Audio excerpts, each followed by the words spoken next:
Assalamualaikum warahmatullahi wabarakatuh. Alhamdulillahi ala ihsanihi wa syukru lahu ala taufiqihi wa amtinanihi. Ashhadu an la ilaha illallah wahdahu la syarika lah ta'ziman li sya'nihi. Wa ashhadu anna Muhammadan abduhu wa rasuluhu ad-da'i ila ridwanihi. Salawatullah wa salamuhu alaihi wa ala alihi wa sahbihi wa ikhwanihi. Amma ba'd. Allahumma la ilma lana illa ma 'allamtana innaka antal alimul hakim. Alimna ma yanfa'una wanfa'na bima 'allamtana wa zidna ilma. Wa arina al-haqqa haqqan warzuqna ittiba'ah wa arina al-batila batilan warzuqna ijtinabah. Waj'alna mimman yastami'una al-qawla wa yattabi'una ahsanah. Allahumma amin. Kita sedikit mengulang pada pertemuan sebelumnya terkait dengan qada puasa, bahwasanya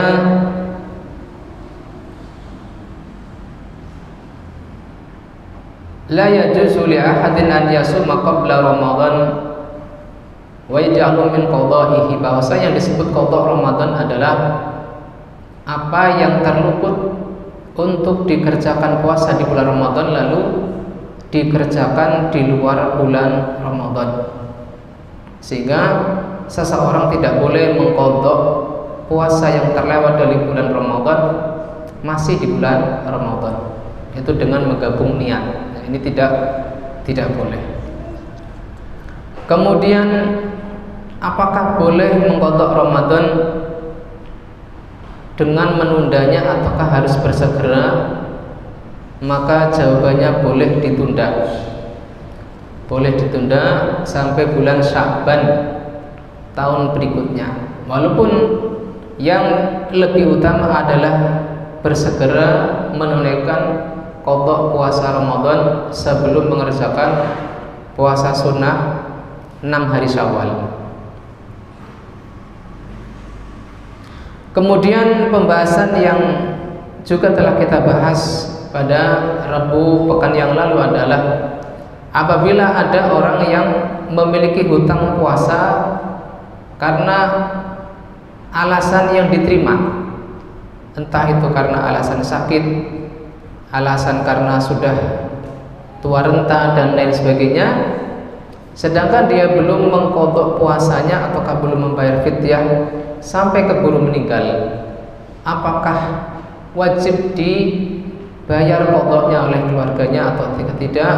Maka jawabannya adalah tidak wajib, karena hadis Nabi SAW yang berbunyi man mata wa alaihi siyamun shoma anhu waliyuhu, siapa yang meninggal dan memiliki hutang puasa maka keluarganya memuasakannya. Ini adalah untuk puasa nadar atau puasa janji, bukan untuk puasa Ramadan yang terluput karena sakit. Kemudian permasalahan ketiga adalah mengakhirkan qada Ramadan karena tanpa udzur. Tanpa udzur artinya setelah Ramadan berakhir seharusnya dia bisa membayar puasanya karena sudah tidak sakit, sudah tidak lagi dalam keadaan bepergian, tetapi dia undur sampai meninggal. Maka di sini adalah keluarganya lebih utama untuk membayarkan fidyah untuk orang tersebut, membayarkan fidyah untuk orang tersebut. Bahkan Al-Imam Syafi'i mengatakan lebih utama adalah memuasakannya. Tetapi yang kuat adalah cukup membayarkan fidyah, dan wajib apabila si jenazah atau mayit meninggalkan harta warisan. Tetapi apabila tidak meninggalkan harta warisan maka hanya sifatnya keutamaan bila diambilkan dari harta ahli waris. Kemudian juga telah kita bahas tentang udur-udur atau alasan-alasan seseorang boleh meninggalkan puasa Ramadan, dan sudah kita bahas pekan yang lalu adalah karena sebab sakit. Ada 3 keadaan orang yang sakit. Yang pertama adalah dia tidak mampu untuk berpuasa. Yang apabila dia paksakan untuk berpuasa, dia akan mengalami kesulitan dan membahayakan keselamatannya. Apabila dia berpuasa, apakah puasanya sah?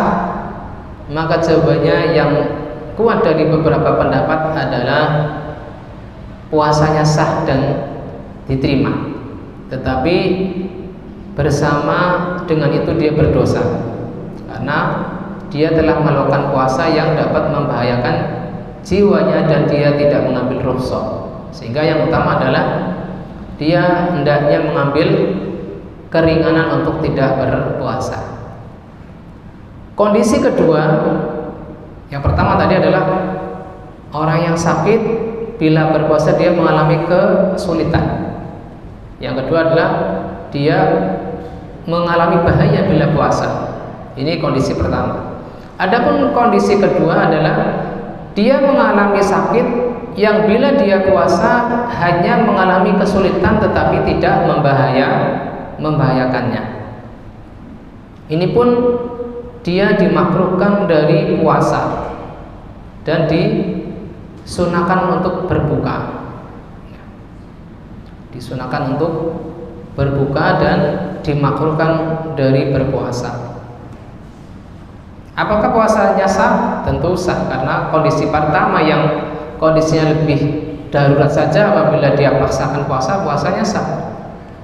Sebagaimana orang yang mendapatkan keringanan sholat qashar tetapi dia tetap menyempurnakan 4 rakaat, maka sholatnya tetap sah. Lalu kondisi ketiga adalah orang yang sakit tetapi ketika puasa dia tidak mengalami kesulitan. Antara dia puasa atau berbuka dia tidak ada bedanya. Maka dalam hal kondisi ketiga ini adalah disunahkan tetap berpuasa.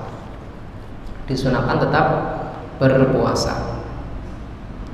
Ini adalah ringkasan dari pertemuan yang lalu.